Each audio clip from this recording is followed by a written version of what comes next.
than Walter Cronkite.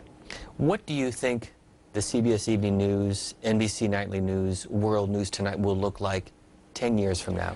You know, we're in a technological revolution, Steve, and we're just trying to keep up with the technology. I mean, what we can do now, what we have the ability to do now. We put a story on television not so long ago that was shot on one of these new little flip cams. This is a camera this big, and it's about that thick. It's about the size of your cell phone, and you can record on that in HD for 60 minutes.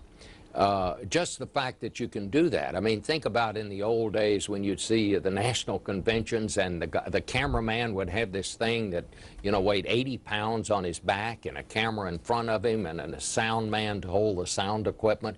And now you can do all of that with this little camera. I mean, it's going to make, already has made television less obtrusive than it used to be, and that's good. But the fact that this technology is happening like this and happening so fast, no one can really say where anything is going to be in 10 years. I mean, are there still going to be newspapers? Are we still going to print news out on pieces of paper? Or will we get it all on the iPod? Nobody knows the answers to these questions. Having said that, the core of journalism is still not the technology, it's the reporter. It's the individual reporter who goes to the scene, gathers the facts independently of what the government is trying to tell him to do or what the government line is, and then finds a way to get that into print or into broadcast in some way.